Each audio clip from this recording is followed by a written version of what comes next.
Viewers welcome back from programme. So viewers गलबात करन जा रहे हैं कि इस विच कोई शक नहीं कि चीन सामने फौजी तौर पर भारत ने टाकरा करन दा कदी हौसला ही नहीं दिखाया, जिस दी गवाही भारतीय फौज के साबका मुखी नरवाने ने अपनी किताब विच दित्ती है, जिस नूं ठीक ढंग नाल प्रकाशित नहीं होण दिता गया। ਅੱਡ-ਅੱਡ ਸੈਮੀਨਾਰਾਂ ਵਿੱਚ ਭਾਰਤੀ ਫੌਜੀ ਜਰਨੈਲਾਂ ਵੱਲੋਂ ਭਾਰਤ ਚੀਨ ਸਰਹੱਦ यानी कि LAC संबंधी जो तबसरे किए जाते हैं उस विच सिख साम्राज की देन नूं अणगौलिया किया जा रहा।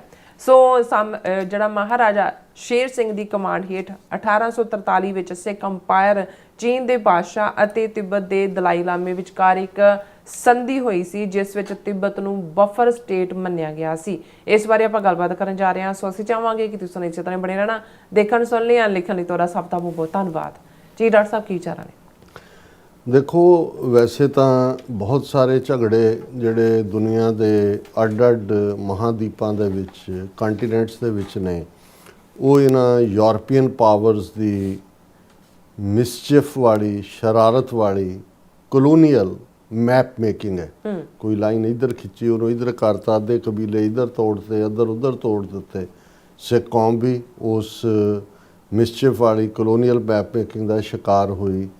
ਲੱਖਾਂ लोग मारे गए, करोड़ों ने हिजरत की। और जदों असी ईवन अज पाकिस्तान ਜਾਂ अफगानिस्तान ਦੇ ਵਿਚਾਲੇ भी जे पुराने ਜ਼ਖਮਾਂ ਦੀ ਗੱਲ ਕਰੀਏ कि जी तालिबान नहीं मानते हो कि वो ड्यूरेंट लाइन नहीं मानते। ਹੁਣ ड्यूरेंट लाइन भी एक अंग्रेज़ ने 1893 ਦੇ ਵਿੱਚ खिंची कि जी ये बॉर्डर होएगा उस वेले दे इंडिया और अफगानिस्तान ਦੇ ਵਿਚਾਲੇ। ਇਸੇ ਤਰ੍ਹਾਂ ਜਿਹੜਾ ਅੱਜ ਭਾਰਤ ਔਰ ਚੀਨ ਦੇ ਵਿਚਾਲੇ 1962 ਦੇ ਵਿੱਚ ਪਹਿਲਾ ਟਕਰਾਅ, ਉਸ ਤੋਂ ਬਾਅਦ ਗਲਵਾਨ ਵੈਲੀ ਦੇ ਵਿੱਚ 2020 ਦੇ ਵਿੱਚ, ਉਸ ਤੋਂ ਬਾਅਦ ਉਸ 2017 ਚ ਡੋਕਲਾਮ ਦੇ ਵਿੱਚ, ਫਿਰ 2020 ਚ ਗਲਵਾਨ, ਫਿਰ ਡੈਪਸੋਂਗ, ਪੈਂਗੋਂਗ ਸੋ ਲੇਕ ਔਰ ਉਹਨਾਂ ਦਾ ਦਾਵਾ ਅਰੁਣਾਚਲ ਦੇ ਉੱਤੇ ਜਿਹੜਾ ਸਾਊਥ ਤਿੱਬਤ ਹੈ। ਇਹ ਸਾਰਾ ਜੇ ਅਸੀਂ ਦੇਖੀਏ ਤਾਂ ਉਸ ਮੈਪ ਮੇਕਿੰਗ ਦੀ ਮਿਸਚਿਫ ਚੋਂ ਨਿਕਲਦਾ, ਕਿਉਂਕਿ ਜਿਵੇਂ 1892-93 ਦੇ ਵਿੱਚ ਡਿਊਰੈਂਟ ਲਾਈਨ ਦੇ ਨਾਲ ਅਫਗਾਨਿਸਤਾਨ ਦੇ ਨਾਲ ਬਾਰਡਰ ਤੈਅ ਕਰ ਲਿਆ ਗਿਆ, ਔਰ ਜਿਹੜਾ ਜ਼ਾਹਰ ਹੈ 47 ਦੇ ਵਿੱਚ ਇੰਡਸ ਪਾਰ ਦਾ ਜਿਹੜਾ ਇਲਾਕਾ ਜਿਸ ਨੂੰ ਅੰਗਰੇਜ਼ਾਂ ਨੇ ਨਾਰਥ ਵੈਸਟ ਫਰੰਟੀਅਰ ਪ੍ਰੋਵਿੰਸ ਸੂਬੇ ਦਾ ਨਾਂ ਦਿੱਤਾ ਸੀ, ਅੱਜ ਉਹਨੂੰ ਖੈਬਰ ਪਖਤੂਨਖਵਾ ਕਹਿੰਦੇ ਨੇ, ਉਹ ਪਾਕਿਸਤਾਨ ਦਾ ਹਿੱਸਾ ਬਣਿਆ। ਲੇਕਿਨ ਜਿਹੜੇ ਤਾਲਿਬਾਨ ਹਕੂਮਤ ਉੱਤੇ ਪਹਿਲਾਂ ਵੀ ਰਹੀ, ਹੁਣ ਵੀ ਉਹਨਾਂ ਨੇ ਕਿਹਾ ਜੀ ਅਸੀਂ ਇਹਨੂੰ ਨਹੀਂ ਮੰਨਦੇ। ਚੀਨ ਬੇਸ਼ੱਕ ਜੋ ਚੀਨ ਦਾ ਹਸ਼ਰ ਉਹਨਾਂ ਨੇ ਖਾਸ ਤੌਰ 'ਤੇ ਗੋਰਿਆਂ ਨੇ ਔਰ ਬਾਕੀ ਵੀ ਯੂਰਪੀਅਨ ਪਾਵਰਸ ਨੇ ਕੀਤਾ 20th ਸੈਂਚੁਰੀ, ਜਿਹਨੂੰ ਉਹ ਸੈਂਚੁਰੀ ਆਫ ਹਿਊਮਿਲੇਸ਼ਨ ਕਹਿੰਦੇ ਨੇ। ਹਾਫ ਉਹਦੇ 20th ਸੈਂਚੁਰੀ ਹੈ, ਹਾਫ 19th ਸੈਂਚੁਰੀ ਹੈ। ਔਰ ਉਹਨਾਂ ਨੂੰ ਜੇ ਉਹਨਾਂ ਨੇ ਰੈਜ਼ਿਸਟ ਕੀਤਾ, ਓਪੀਅਮ ਵਾਰਸ ਕੀਤੀਆਂ, ਮੈਂ ਕਈ ਵਾਰ ਇਸ ਨੂੰ ਰਿਪੀਟ ਕੀਤਾ। ਹੁਣ ਇਹ ਜਿਹੜਾ ਭਾਰਤ ਦੀਆਂ 7 ਸਟੇਟਾਂ, ਜਿਸ ਨੂੰ ਇਹ ਕਿਹਾ ਜਾਂਦਾ ਹੈ ਕਿ ਭਾਈ ਆ 20 ਕਿਲੋਮੀਟਰ ਦਾ ਕੋਰੀਡੋਰ ਹੈ, ਔਰ ਇਹ ਚਿਕਨ ਨੈਕ, ਜਿਵੇਂ ਕੁੱਕੜ ਦੀ ਧੌਣ ਮਰੋੜੀ ਜਾਂਦੀ, ਉੱਥੋਂ ਮਰੋੜੀ ਜਾਏ ਸਤੋਂ ਅੱਡ ਹੋ ਜਾਂਦੀਆਂ ਨੇ। ਇਹ ਸਾਰਾ ਵੀ ਇਹ ਜਿਹੜੀਆਂ 7 ਕ੍ਰੀਏਟ ਕੀਤੀਆਂ, ਇਹ ਸਟੇਟ ਤਾਂ ਆਸਾਮ ਸੀ, ਅਸਾਮ ਬੰਗਾਲ ਸੂਬੇ ਦਾ ਹਿੱਸਾ ਸੀ, ਇਹ ਉਸ ਚੋਂ ਹੀ ਕ੍ਰੀਏਟ ਕੀਤੀਆਂ ਨੇ। ਅਰੁਣਾਚਲ ਪ੍ਰਦੇਸ਼, ਨਾਗਾਲੈਂਡ, ਮਿਜ਼ੋਰਮ, ਤ੍ਰਿਪੁਰਾ ਔਰ ਮਨੀਪੁਰ 'ਚ ਵੀ ਪੂਰਾ ਸਿਵਲ ਵਾਰ ਵਾਂਗ ਕੁਕੀ ਟਰਾਈਬ ਔਰ ਦੂਸਰਿਆਂ ਚੱਲ ਰਿਹਾ, ਉਹੀ ਮੈਪ ਮੇਕਿੰਗ ਦਾ ਪਾਰਟ। ਲੇਕਿਨ 2012 ਦੇ ਵਿੱਚ 1912 ਦੇ ਵਿੱਚ ਬ੍ਰਿਟਿਸ਼ਰਜ਼ ਨੇ ਤਿੱਬਤ ਨੂੰ ਨਾਲ ਬਿਠਾ ਕੇ ਚੀਨ ਦੇ ਐਂਪਰਰ ਦੇ ਨਾਲ ਸ਼ਿਮਲਾ ਇੱਕ ਐਗਰੀਮੈਂਟ ਜਿਹੜਾ ਉਹ ਕਰਨ ਦੀ ਕੋਸ਼ਿਸ਼ ਕੀਤੀ, ਜਿਹਨੂੰ ਮੈਕਮੋਨ ਲਾਈਨ ਕਹਿੰਦੇ ਨੇ। ਆ ਜਿਹੜੀ ਭਾਰਤ ਔਰ ਚੀਨ ਦੇ ਨਾਲ ਜਿਹੜੀ LAC ਹੈ, ਲਾਈਨ ਆਫ ਐਕਚੁਅਲ ਕੰਟਰੋਲ, ਇਸ ਦੀ ਜਿਹੜੀ ਝਗੜੇ ਦੀ ਵਜ੍ਹਾ ਹੈ ਉਹ ਵੀ ਮੈਕਮੋਨ ਲਾਈਨ ਹੈ, ਜਿਹੜੀ 1912 'ਚ ਡਰਾ ਕੀਤੀ ਕਿ ਜੀ ਇਹ ਸਾਡਾ ਤੇ ਇਹ ਤੁਹਾਡਾ। ਉਹਦੇ ਥੱਲੇ ਉਹਨੂੰ ਤਿੱਬਤ ਨੇ ਤਾਂ ਮੰਨ ਲਿਆ, ਚੀਨ ਨੇ ਉਦੋਂ ਵੀ ਨਹੀਂ ਸੀ ਮੰਨਿਆ। ਹਾਲਾਂ ਚੀਨ ਬੜਾ ਥੱਲੇ ਡਿੱਗਿਆ ਹੋਇਆ ਸੀ, ਉਹਨਾਂ ਦਾ ਕੋਈ ਬਹੁਤਾ ਵਖਾਰ ਜਾਂ ਅੱਜ ਤਾਂ ਚੀਨ ਕਿਤੇ ਦਾ ਕਿਤੇ ਹੈ, ਲੇਕਿਨ ਉਹਨਾਂ ਨੇ ਉਦੋਂ ਵੀ ਨਹੀਂ ਸੀ ਮੰਨਿਆ ਕਿ ਬਈ ਇਹ ਮੈਕਮੋਨ ਲਾਈਨ ਨਹੀਂ ਹੈ। ਹੁਣ ਨਤੀਜੇ ਦੇ ਤੌਰ 'ਤੇ 47 'ਚ ਅੰਗਰੇਜ਼ ਨਿਕਲੇ, ਜਿਹੜਾ ਕੁਛ ਏਰੀਆ ਅੰਗਰੇਜ਼ਾਂ ਦੇ ਅਸਾਮ ਦੇ ਥੱਲੇ, ਕਿਉਂਕਿ ਉਦੋਂ ਜਿਹੜੀ ਹੈ ਉਹ ਪੈਟਰੋਲੀਅਮ ਔਰ ਦੂਜਾ ਨਿਕਲ ਆਇਆ ਸੀ। ਔਰ ਇਸ ਗੱਲ ਦਾ ਵੀ ਧਿਆਨ ਰਹੇ ਕਿ ਅੰਗਰੇਜ਼ਾਂ ਨੇ ਜਿਹੜਾ ਅੱਜ ਮਿਆਂਮਾਰ ਹੈ, ਬਰਮਾ, ਉਹਨੂੰ ਫਰੀ ਕੀਤਾ, ਸ੍ਰੀਲੰਕਾ ਨੂੰ ਬਿਫੋਰ ਫਰੀ ਕੀਤਾ, ਔਰ ਇੱਧਰ ਜਿਹੜਾ ਹੈ ਉਹ ਕੁਛ ਜਿਹੜਾ ਜਿਹੜਾ ਡਿਸਪਿਊਟਡ ਪਾਰਟ ਸੀ, ਪਰ ਕਿਸੇ ਦਾ ਕਲੇਮ ਜਾਂ ਦੂਜਾ ਵੀ ਨਹੀਂ ਸੀ, ਹੁਣ ਉਹ ਸਾਰੇ ਦੇ ਚੱਲਦੇ ਆ ਤਿੱਬਤ ਜਦੋਂ ਚਾਈਨਾ ਨੇ, ਕਿਉਂਕਿ ਚਾਈਨਾ 'ਚ ਮਾਓ ਜ਼ੇਤੁੰਗ ਔਰ ਚੌ ਐਨ ਲਾਈ 1948-49 ਤੱਕ ਪਹੁੰਚਦਿਆਂ ਉਹਨਾਂ ਨੇ ਨੈਨਕਿੰਗ ਲੈ ਲਿਆ। ਨੈਨਕਿੰਗ ਉਸ ਵੇਲੇ ਰਾਜਧਾਨੀ ਸੀ ਚਾਈਨਾ ਦੀ, ਅੱਜ ਨੈਨਕਿੰਗ ਨਹੀਂ ਹੈ, ਅੱਜ ਬੀਜਿੰਗ ਹੈ। ਔਰ ਫਿਰ ਉਹਨਾਂ ਨੇ 1953-54 ਤੱਕ ਪਹੁੰਚਦਿਆਂ ਤਿੱਬਤ ਵੱਲ ਵੀ ਰੁਖ ਕਰ ਲਿਆ, ਕਿਉਂਕਿ ਉਦੋਂ ਤੱਕ ਤਿੱਬਤ ਇੱਕ ਸੋਵਰਨ ਮੁਲਕ ਦੇ ਤੌਰ ਦੇ ਉੱਤੇ ਵਿਚਰਦਾ ਸੀ, ਬਫਰ ਸਟੇਟ ਵਾਂਗ ਸੀ। ਹੁਣ ਜਦੋਂ ਅਸੀਂ ਬਫਰ ਸਟੇਟ ਦੀ ਗੱਲ ਕਰਦੇ ਹਾਂ, ਅਕਸਰ ਇਹ ਸਵਾਲ ਪੁੱਛਿਆ ਜਾਂਦਾ ਬਫਰ ਕੀ ਹੁੰਦਾ ਹੈ। ਬਫਰ ਦਾ ਮਤਲਬ ਕੋਈ ਸੈਂਡਵਿਚ ਹੋਣਾ ਨਹੀਂ ਹੁੰਦਾ। ਬਫਰ ਦਾ ਮਤਲਬ ਕਿ ਦੋ ਵੱਡੀਆਂ ਲੜਾਕੂ ਤਾਕਤਾਂ, ਉਹਨਾਂ ਦੇ ਵਿਚਾਲੇ ਇੱਕ ਐਸੀ ਅਮਨ ਪਸੰਦ ਸਟੇਟ ਜਿਹੜੀ ਕਿ ਦੋਵਾਂ ਦੇ ਨਾਲ ਹੀ ਉਹ ਤਾਲੁਕਾਤ ਰੱਖੇ, ਤੇ ਤਾਂ ਕਿ ਦੋਵੇਂ ਵੱਡੀਆਂ ਤਾਕਤਾਂ ਇੱਕ ਦੂਜੇ ਦੇ ਸਾਹਮਣੇ ਨਾ ਹੋਣ। ਇਹ ਜੰਗ ਨੂੰ ਵੀ ਟਾਲਣ ਦਾ ਔਰ ਬਾਰਡਰ ਦੇ ਨੂੰ ਪੀਸਫੁਲ ਰੱਖਣ ਦਾ। ਜਦੋਂ ਹੁਣ ਅੱਜ ਅਸੀਂ ਕਹਿੰਦੇ ਹਾਂ ਵੀ ਖਾਲਿਸਤਾਨ ਇੱਕ buffer state between communist China, Islamic Pakistan and Hindu India, ਤੋਂ ਮਤਲਬ ਇਹ ਹੈ ਵੀ ਇਹ ਤਿੰਨੋਂ ਹੀ ਜਿਹੜੇ ਨੇ ਐਟ ਵਾਰ ਨੇ ਸਾਰੇ ਪੀਰੀਅਡ ਤੋਂ। ਚਾਈਨਾ ਦੇ ਨਾਲ ਅਜੇ ਵੀ ਜਿਹੜਾ ਵਿਚਾਲੇ ਪਾਕਿਸਤਾਨ ਦੇ ਨਾਲ ਉਹ ਕਹਿੰਦੇ ਨੇ ਜੀ ਆਪਰੇਸ਼ਨ ਸੰਦੂਰ ਅਜੇ ਅਸੀਂ ਸਸਪੈਂਡ ਕੀਤਾ। ਤੇ ਜੇ ਖਾਲਿਸਤਾਨ ਦੀਆਂ ਬਾਉਂਡਰੀਜ਼ ਆ ਜਾਂਦੀਆਂ ਨੇ ਫਿਰ ਇਹਨਾਂ ਦਾ ਰੌਲਾ ਹੀ ਨਹੀਂ ਰਹਿੰਦਾ, ਇਹ ਸਾਰੇ ਨਿਬੜ ਜਾਂਦੇ ਨੇ। ਹੁਣ ਜਿਸ ਗੱਲ ਵੱਲ ਅਸੀਂ ਮੁੜਦੇ ਹਾਂ, ਔਰ ਮੈਂ ਅੱਜ ਜਦੋਂ ਇਹ ਖਬਰ ਦੇਖੀ ਕਿ ਇੰਡੀਆ ਦਾ CDS ਜਿਹਨੂੰ chief of defence staff general Anil Chauhan, ਉਹ ਇੱਕ ਥਾਂ ਦੇ ਉੱਤੇ ਕਹਿੰਦਾ ਕਿ ਜੀ ਅਸੀਂ ਤਾਂ ਇੰਡੀਪੈਂਡੈਂਟ ਗੁੱਡ ਰਿਲੇਸ਼ਨਸ਼ਿਪ ਚਾਈਨਾ ਨਾਲ ਬਣਾਉਣਾ ਚਾਹੁੰਦੇ ਸੀ, ਔਰ ਨਹਿਰੂ ਨੇ ਪੰਚਸ਼ੀਲ ਦਾ ਫਾਰਮੂਲਾ ਵੀ ਦਿੱਤਾ ਸੀ, ਲੇਕਿਨ ਇਹ ਵਰਕਆਊਟ ਨਹੀਂ ਹੋਇਆ। ਔਰ ਜਿਹੜਾ ਇਹ ਸੋ ਕਾਲਡ ਜਿਹੜਾ ਲਹਾਸਾ ਤੱਕ ਔਰ ਇਹ ਸਾਰਾ ਚੀਨ ਨੇ ਆਕੂਪਾਈ ਕਰ ਲਿਆ 1954 'ਚ। ਉਦੋਂ ਤੋਂ ਬਾਅਦ ਉਦੋਂ ਕਿ ਇੰਡੀਆ ਨੇ ਵੀ ਮੰਨ ਲਿਆ ਵੀ ਤਿੱਬਤ ਚੀਨ ਦਾ ਹਿੱਸਾ ਹੈ, ਔਰ ਇਹ ਵੀ ਮੰਨ ਲਿਆ ਗਿਆ ਸੀ ਕਿ ਜੀ ਇਹ ਜਿਹੜੇ 8 ਪਾਸ ਨੇ ਜਾਂ ਦਰੇ ਨੇ ਜਿਹੜੇ ਵਪਾਰ ਲਈ ਇਸਤੇਮਾਲ ਹੋਣਗੇ, ਸ਼ਿਪਕੀ ਲਾ, ਮਾਨਾ, ਨੀਤੀ, ਕੁੰਗਰੀ, ਬਿੰਗਰੀ, ਦਰਮਾ, ਲਿਪੁਲੇਖ, ਪਰ ਉਹਨਾਂ ਨੇ ਕਿਹਾ ਵੀ ਇੰਡੀਆ ਨੇ ਤਾਂ ਸਮਝਿਆ ਸੀ ਕਿ ਇਹ ਬਾਰਡਰ ਹੀ ਹੋ ਗਿਆ ਜੇ 6-8 ਇਹ ਦਰੇ ਨੇ, ਪਰ ਚਾਈਨਾ ਨੇ ਕਿਹਾ ਵੀ ਇਹ ਟ੍ਰੇਡ ਰਾਊਟ ਹੈ, ਇਹ ਜਿਹੜੇ ਨੇ ਇਹ ਬਾਰਡਰ ਏਰੀਆ ਡਿਫਾਈਨ ਨਹੀਂ ਕਰਦਾ। ਫਿਰ ਹੁਣ ਇੱਕ ਕੋਈ ਲੈਕਚਰ ਸੀਰੀਜ਼ ਚੱਲ ਰਹੀ ਹੈ, ਫਰੰਟੀਅਰਸ ਬਾਰਡਰਸ ਐਂਡ LAC ਦਾ ਮਿਡਲ ਸੈਕਟਰ, ਇਹ ਭਾਰਤ ਹਿਮਾਲਯਨ ਇੰਟਰਨੈਸ਼ਨਲ ਸਟ੍ਰੈਟੇਜਿਕ ਮੰਚ ਵੱਲੋਂ ਕੀਤਾ ਜਾ ਰਿਹਾ, ਔਰ ਉਹਦੇ 'ਚ ਇਹ ਹੈ ਕਿ ਜੀ ਇਹ ਬਾਰਡਰ ਝਗੜਾ ਤੇ ਦੂਜਾ ਤੀਜਾ ਕੀ ਹੈ। ਹੁਣ ਉਹਦੇ 'ਚੋਂ ਕਹਿੰਦਾ ਜੀ ਚੀਨ ਨੇ ਜਿਹੜਾ ਉਸ ਨੂੰ ਜਿਹੜਾ ਉਹ ਪੰਚਸ਼ੀਲ ਨੂੰ ਫੋਲੋ ਨਹੀਂ ਕੀਤਾ। ਹੁਣ ਮੈਨੂੰ ਉਹ ਆਰਟੀਕਲ ਕਦੇ ਮਿਲਿਆ ਨਹੀਂ ਹੈ, ਪਰ ਮੇਰੇ ਯਾਦਾਂ ਦੇ ਵਿੱਚ ਪਿਆ।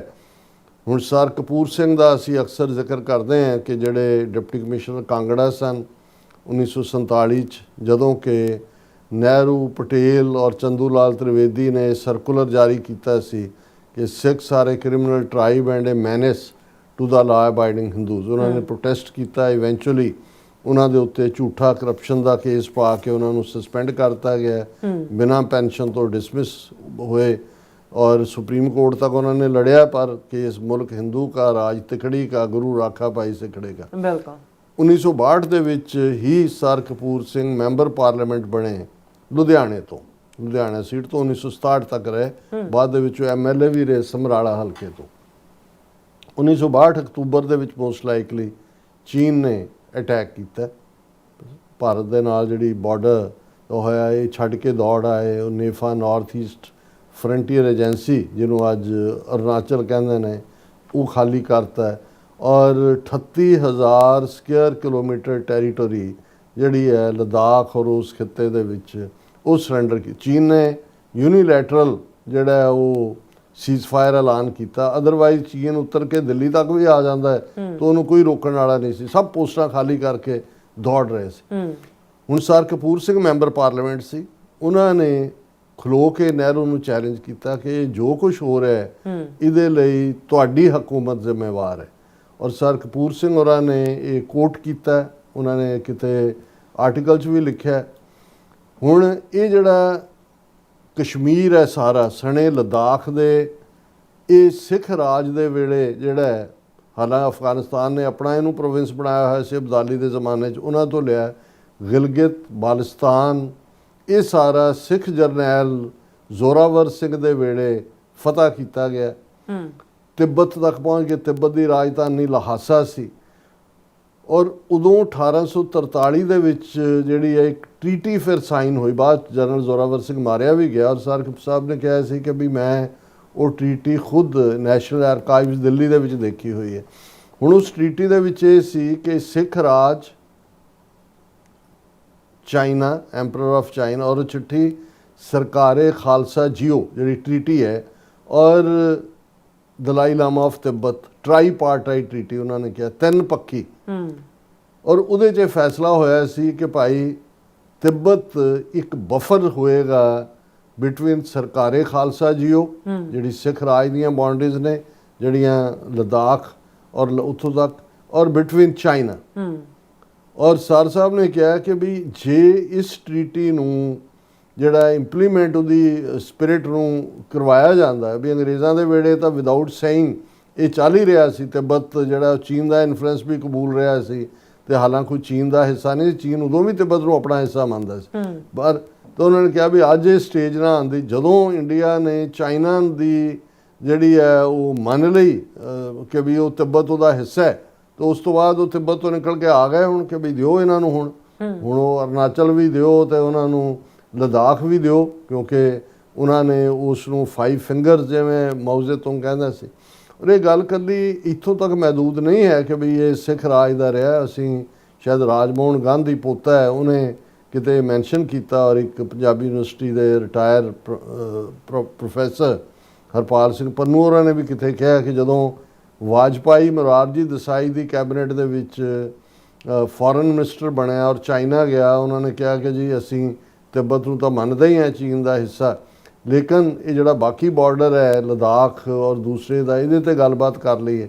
ਤੇ ਇਹ ਕਿਹਾ ਜਾਂਦਾ, ਉਹਨੇ ਰਾਜਮੋਹਨ ਗਾਂਧੀ ਨੇ ਵੀ ਲਿਖਿਆ, ਪੰਨੂ ਨੇ ਵੀ ਕੋਟ ਕੀਤਾ ਕਿ ਉਹਨਾਂ ਨੇ ਕਿਹਾ ਵੀ ਉਹ ਤਾਂ ਤੁਹਾਡੇ ਨਾਲ ਕੋਈ ਰੌਲਾ ਹੀ ਨਹੀਂ ਹੈ, ਉਹ ਤਾਂ ਸਿੱਖ ਰਾਜ ਦੇ ਨਾਲ ਸਾਡਾ ਜਿਹੜਾ ਉਹ ਸਮਝੌਤਾ ਸੀ, ਜਦੋਂ ਹੋਇਆ ਵਕਤ ਅਸੀਂ ਉਹਨਾਂ ਨਾਲ ਗੱਲ ਕਰਾਂਗੇ। ਜੇ ਇਹ ਗੱਲ ਠੀਕ ਹੈ ਔਰ ਇਸ ਦੀ ਸੰਭਾਵਨਾ ਹੋ ਸਕਦੀ ਹੈ, ਕਿਉਂਕਿ ਇੱਕ ਤਾਂ ਇਹ ਹੁੰਦਾ ਵੀ ਤੁਸੀਂ ਗੱਲਬਾਤ ਨੂੰ ਤੁਰਨ ਹੀ ਨਹੀਂ ਦੇਣਾ, ਉਹਨੂੰ ਹੀ ਲੈ ਕੇ ਕੋਟ ਕੀਤਾ ਹੋਏ, ਪਰ ਇਹ ਗੱਲ ਨੂੰ ਜੇ ਈਵਨ ਕੋਟ ਵੀ ਕੀਤਾ ਜਾਂਦਾ ਹੈ ਇੰਡੀਆ ਨੂੰ ਆਫ ਦਾ ਸਟੇਜ ਕਰਨ ਲਈ ਵੀ ਤੁਹਾਡਾ ਤਾਂ ਇਹਦੇ 'ਤੇ ਹੱਕ ਹੀ ਨਹੀਂ ਬਣਦਾ, ਉਹ ਤਾਂ ਸਿੱਖ ਰਾਜ ਦਾ ਹਿੱਸਾ ਸੀ।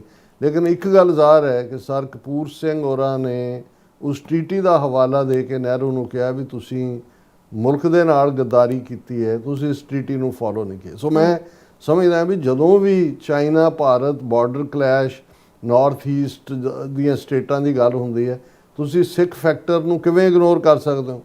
ਔਰ ਬੇਈਮਾਨੀ ਇਹਨਾਂ ਦੀ ਇਹ ਹੈ ਕਿ ਵੀ ਨਹਿਰੂ ਨੇ ਡਿਸਕਵਰੀ ਆਫ ਇੰਡੀਆ ਦੇ ਵਿੱਚ ਪਾਸਿੰਗ ਦੇ ਵਿੱਚ ਜ਼ਿਕਰ ਕੀਤਾ ਹੈ, ਪਰ ਉਹ ਡੋਗਰਾ ਜਰਨੈਲ ਜ਼ੋਰਾਵਰ ਸਿੰਘ ਬਣਾ ਕੇ 1849 ਤੱਕ ਤਾਂ ਸਾਰਾ ਸਿੱਖ ਰਾਜ ਸੀ। ਡੋਗਰੇ ਕਿੱਥੋਂ ਆ ਗਏ? ਉਹ ਤਾਂ ਗਦਾਰੀ ਦਾ ਫਰੂਟ ਜਿਹੜਾ ਧਿਆਨ ਸੇ ਇਹਨੂੰ ਗੁਲਾਬ ਸਿੰਘ ਡੋਗਰੇ ਨੂੰ ਜਦੋਂ 1846 ਦੀ ਟ੍ਰੀਟੀ ਹੋਈ, ਜਿਹਦੇ 'ਚ ਕਿ ਇਲਾਕੇ ਜਿਹੜੇ ਨੇ ਅੰਗਰੇਜ਼ਾਂ ਨੇ ਇਹ ਦੁਆਬੇ ਦਾ ਹਿੱਸਾ ਤੇ ਇਹ ਆਪਣਾ ਜਿਹੜਾ ਉਹ ਇਹ ਕਿਹਾ ਕਿ ਜੀ ਇਹ ਹਰਜਾਨੇ ਦੇ ਤੌਰ ਤੇ ਅਸੀਂ ਲੈ ਰਹੇ ਹਾਂ, ਫਿਰ ਗੁਲਾਬ ਸਿੰਘ ਨੂੰ ਜੰਮੂ ਕਸ਼ਮੀਰ ਇਨਾਮ ਦੇ ਤੌਰ ਤੇ ਦਿੱਤਾ ਗਿਆ। ਸੋ ਜਦੋਂ ਜ਼ੋਰਾਵਰ ਸਿੰਘ ਨੇ ਫਤਹ ਕੀਤਾ ਜਾਂ ਤਿੱਬਤ ਤੱਕ ਸਿੱਖ ਫੌਜਾਂ ਗਈਆਂ, ਉਦੋਂ ਸਿੱਖ ਰਾਜ ਦਾ ਹਿੱਸਾ ਸੀ, ਪਰ ਇਹ ਬੇਈਮਾਨ ਈਵਨ ਉਹ ਕ੍ਰੈਡਿਟ ਦੇਣ ਨੂੰ ਤਿਆਰ ਵੀ ਨਹੀਂ ਨੇ, ਉਹਨੂੰ ਵੀ ਡੋਗਰਿਆਂ ਦੇ ਖਾਤੇ 'ਚ ਨਹਿਰੂ ਨੇ ਡਿਸਕਵਰੀ ਆਫ ਇੰਡੀਆ 'ਚ ਪਾਇਆ ਹੋਇਆ। ਸੋ ਜਸਟ ਕਿਉਂਕਿ ਅਸੀਂ ਇਹ ਸਮਝਦੇ ਹਾਂ ਵੀ ਸਾਡੇ ਬਹੁਤ ਸਾਰਿਆਂ ਦਾ ਇਤਿਹਾਸ ਨਾਲ ਉਨਾ ਕੀ ਤਾਲੁਕ ਹੈ ਜਿੰਨਾ ਕਿ ਢਾਡੀਆਂ ਤੋਂ ਸੁਣਿਆ ਹੁੰਦਾ ਹੈ। ਸੋ ਜੇ ਕੋਈ ਰਿਸਰਚਰ ਇਸ ਦੇ ਉੱਤੇ ਕੰਮ ਕਰੇ, ਔਰ ਇਹ ਟ੍ਰੀਟੀ ਹੁਣ ਹਟਾਤੀ ਹੋਣੀ ਹੈ ਉੱਥੋਂ ਨੈਸ਼ਨਲ ਆਰਕਾਈਵਸ ਚੋਂ ਜਾਂ ਕਿੱਥੇ ਗਈ ਕੀ ਹੈ, ਲੇਕਿਨ ਕਿਤੇ ਨਾ ਕਿਤੇ ਉਸ ਦੇ ਉੱਤੇ ਸਾਡੇ ਇੱਕ ਵੀਰ ਨੇ ਜਿਹੜੇ ਕੰਮ ਕਰ ਰਹੇ ਨੇ, ਉਹਨਾਂ ਨੇ ਮੈਨੂੰ ਕੁਝ ਡਾਕੂਮੈਂਟ ਭੇਜਿਆ ਵੀ ਹੈ, ਪਰ ਇਹ ਫੂਡ ਫਾਰ ਥਾਟ ਹੈ ਯੰਗਸਟਰਸ ਦੇ ਲਈ ਕਿ ਭਾਈ ਇਸ ਦੇ ਉੱਤੇ ਵੀ ਕੰਮ ਕਰੋ ਕਿ ਕਿਵੇਂ ਸਿੱਖਾਂ ਨੇ ਹੀ ਉਹ ਬਾਰਡਰ ਡਰਾ ਕੀਤਾ ਸੀ ਜਿਹੜਾ ਇਹਨਾਂ ਦੀ ਅਣਗਹਿਲੀ ਕਰਕੇ ਉਹ ਟੁੱਟਿਆ। ਉਹ ਜੀ ਡਾਕਟਰ ਸਾਹਿਬ ਤੁਹਾਡਾ ਬਹੁਤ ਬਹੁਤ ਸ਼ੁਕਰੀਆ। ਸੋ ਅਥਲੇ ਨੰਬਰ 1 ਵਿਊਅਰਸ ਤੁਸੀਂ ਇਸ ਤਰ੍ਹਾਂ ਬਣੇ ਰਹਿਣਾ, ਮਿਲਦੇ ਹਾਂ ਛੋਟੇ ਜਿਹੇ ਵਕਫੇ ਤੋਂ ਬਾਅਦ। ਤੁਸੀਂ ਵੇਖ ਰਹੇ ਹੋ ਟੀਵੀ 84, ਇੱਕ ਅਜਿਹਾ ਚੈਨਲ ਜੋ ਪਾਬੰਦੀਆਂ ਦੇ ਬਾਵਜੂਦ ਵੀ ਸੱਚ ਨੂੰ ਆਧਾਰ ਬਣਾ ਕੇ ਸਿੱਖ ਸੰਘਰਸ਼, ਸਿੱਖ ਨਜ਼ਰੀਏ ਅਤੇ ਕੌਮੀ ਮੁੱਦਿਆਂ ਨੂੰ ਨਿਡਰਤਾ ਨਾਲ ਸਾਹਮਣੇ ਰੱਖਦਾ ਆ ਰਿਹਾ ਹੈ। ਹੁਣ ਇੱਕ ਵਾਰ ਫਿਰ ਭਾਰਤ ਵਿੱਚ ਟੀਵੀ 84 ਨੂੰ ਰਿਸਟ੍ਰਿਕਟ ਕਰ ਦਿੱਤਾ ਗਿਆ। ਸੱਚ ਨੂੰ ਦਬਾਇਆ ਤਾਂ ਜਾ ਸਕਦਾ ਹੈ ਪਰ ਮਿਟਾਇਆ ਨਹੀਂ। ਅਸੀਂ ਖਾਮੋਸ਼ ਨਹੀਂ ਹੋਏ, ਸਾਡੀ ਆਵਾਜ਼ ਅਜੇ ਵੀ ਜਿਉਂਦੀ ਹੈ। ਭਾਰਤ ਤੋਂ ਬਾਹਰ ਟੀਵੀ 84 ਅਜੇ ਵੀ ਉਪਲਬਧ ਹੈ ਤੇ ਭਾਰਤ ਵਿੱਚ ਤੁਸੀਂ ਟੀਵੀ 84 ਦੀ ਵੈਬਸਾਈਟ ਤੇ ਸਾਡੀ ਪੂਰੀ ਰਿਪੋਰਟਿੰਗ, ਵੀਡੀਓਜ਼ ਅਤੇ ਸੱਚੀ ਜਾਣਕਾਰੀ ਵੇਖ ਸਕਦੇ ਹੋ। ਤਾਂ ਅੱਜ ਹੀ ਜੁੜੋ ਟੀਵੀ 84 ਦੀ ਵੈਬਸਾਈਟ ਦੇ ਨਾਲ, ਸਾਨੂੰ ਸਹਿਯੋਗ ਦਿਓ ਅਤੇ ਸੱਚ ਨਾਲ ਜੁੜੇ ਰਹੋ। ਟੀਵੀ 84 ਸੱਚ ਦੀ ਆਵਾਜ਼।